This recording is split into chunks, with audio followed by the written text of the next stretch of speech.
Alrighty, so I wanted to do a video this morning on how to use the client data sheet.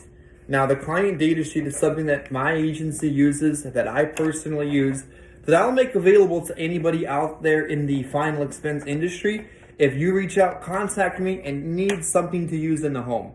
Now, this one's a little wrinkled, not super sexy, but these videos aren't meant to be super sexy.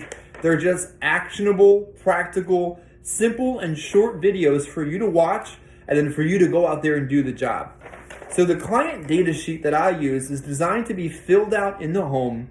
Keep it simple, ask the basic questions, lead you to the close, and get you the hell out the door. There are a lot of different sheets you can fill out and methods that you can use, but one of the ones that I think is a little bit confusing to me is the concept of a financial inventory. Why is that strange? Everyone's using it, everyone's doing it, they're writing a lot of business. What would the problem be? Financial inventory. They're broke. They got like $800 a month. They don't have any money in the first place. What am I taking an inventory of? Maybe I'm wrong here, but if I can't get the small check, which is the final expense sale, the Medicare plan, the mortgage protection sale, if I can't get the little sale, even if they have inventories of money, why are they going to give it to me? Get in the home, make them a client, and then go back and sell them whatever you want later on. Keep it simple, lead with your main product, and then everything else can follow afterwards. So the client data sheet, one of the things that I really enjoy about it is back in the day when we used to do paper applications, it was easy for you to forget things. Like, holy crap, I forgot their birthday. Well, guess what? You wrote it down here. Holy crap, what date did they want that payment drafted? Well, they get paid Social Security here.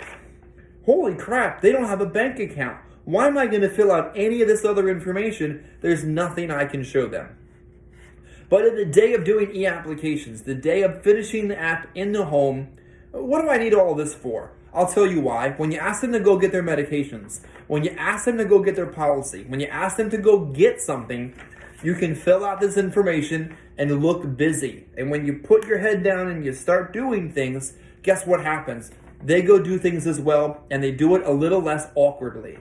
So use that to your advantage. No different than if you went into the doctor's office or the psychiatrist's office or the lawyer's office, whatever office you're going to, they're going to be taking notes the very same way. Next up, the information right over here. Again, little wrinkled, not super sexy, I don't care. This information here is the information you would ask if you're going to go through someone's existing coverage. Why are you going to go through someone's existing coverage? Well, you're looking for ethical replacement opportunities. You're going to call the company or you're going to gather this information off of the policy. But what does it say? First off, the name of the company and PIF, placed in force. When did that policy start? If it's within the first 2 years, you know the questions that you need to ask. Second, how much are they paying? How much coverage is it? What is the policy number? Are there any loans against it? Is there a reduced paid up? Is there cash value?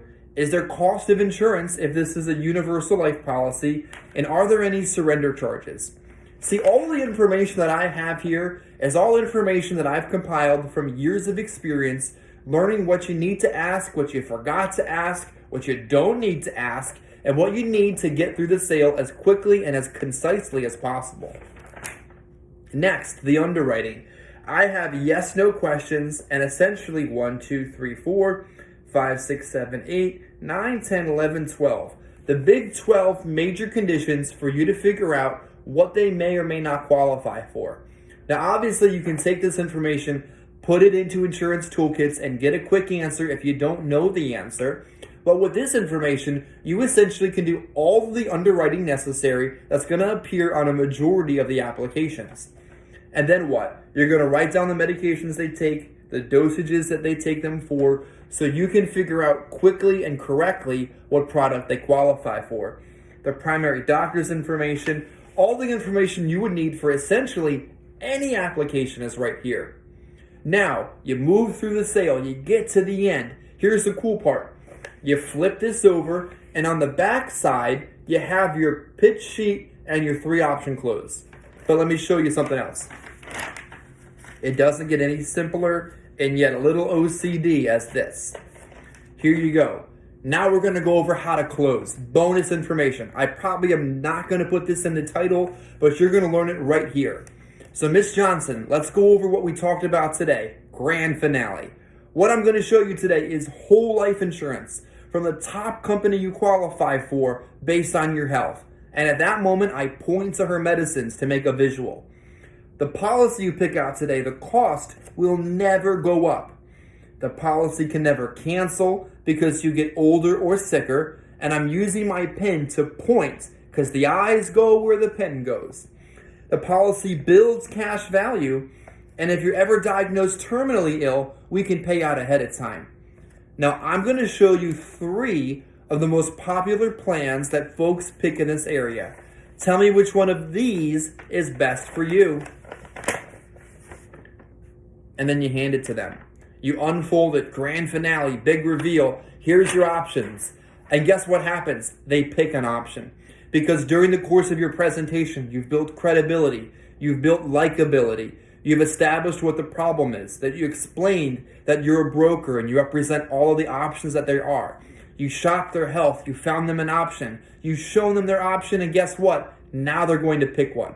Because you presented it with confidence, with clarity, and you kept it simple. So there's the client data sheet in just under 6 minutes. Thanks for watching. Go out there and learn. Go out there and do. Go out there and be successful.